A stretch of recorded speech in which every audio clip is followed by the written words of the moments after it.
बड़े स्टूडेंट्स, आज का हमारा टॉपिक है कि समकोण त्रिभुज का क्षेत्रफल बराबर समकोण त्रिभुज का क्षेत्रफल बराबर समकोण त्रिभुज का क्षेत्रफल बराबर। तो समकोण त्रिभुज का क्षेत्रफल बराबर होता है 1/2 गुना b गुना h, यानी आधार गुना ऊंचाई। ठीक है, okay. I want to prove area of the right triangle is equal to half into b into h।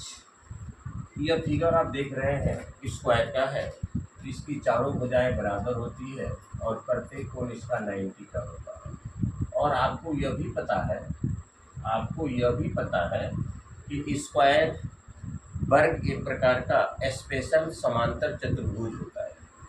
वर्ग जो होता है एक प्रकार का स्पेशल समांतर चतुर्भुज होता है, और समांतर चतुर्भुज का जो डायगोनल होता है उसे दो कॉन्ग्रुएंट ट्रायंगल में डिवाइड करता है। तो ये जब दोनों ट्रायंगल कॉन्ग्रुएंट्स है तो उसका एरिया भी बराबर होगा। तो दोनों ट्रायंगल का जो एरिया होगा, triangle ADC, area of triangle ADC half Guna side का स्क्वायर,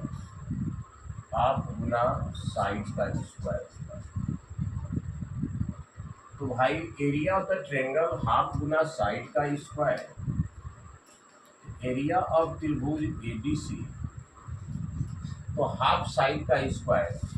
तो साइड भाई इसका क्या है, साइड आप कुछ भी ले सकते हैं, AD इंटू DC।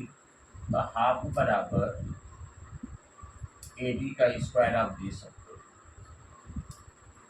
AD को आप दो बार लिख सकते हैं, एरिया ऑफ ट्रायंगल ADC बराबर 1/2 गुना AD गुना AD, और स्क्वायर की सभी भुजाएं बराबर होती है। तो आप AB की जगह पर AD की जगह पर DC लिख सकते हैं। तो AD गुना DC,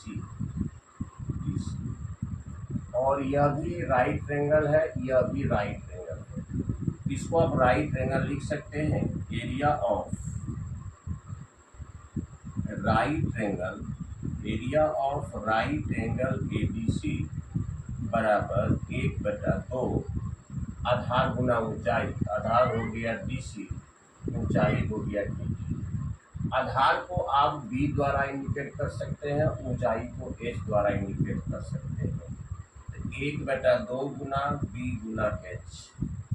तो डियर स्टूडेंट्स, आज का हमारा थ्योरम रहा कि समकोण त्रिभुज का क्षेत्रफल 1/2 गुना B गुना H क्यों होता है। तो सबसे पहले मैंने स्क्वायर लिया। आपको पता है कि स्क्वायर एक स्पेशल पैराग्राम है, और स्क्वायर जब पैराग्राम है तो पैराग्राम का डायगोनल दो सर्वांगसम त्रिभुजों में उससे विभाजित करता है। जब दोनों त्रिभुज सर्वांगसम है तो उसका एरिया भी बराबर होगा। तो इस ट्रायंगल का एरिया हाफ गुना साइड का स्क्वायर। तो साइड में आप किसी को भी ले सकते हैं, AD का स्क्वायर या DC का स्क्वायर या BC का स्क्वायर। तो AD का स्क्वायर AD गुना AD लिख दिए, और चारों भुजा जब बराबर है तो AD की जगह पर DC आप लिख सकते हैं या BC भी लिख सकते हैं। तो मैंने इसको मान लिया बेस, DC को मान लिया बेस, और हाइट मान लिया AD को। इस प्रकार से 1/2 गुना B गुना H। अगर हमारा ये प्रूवमेंट्स आपको बेहतर लगा होगा तो मुझे जरूर प्रोत्साहित करेंगे। Thank you very much.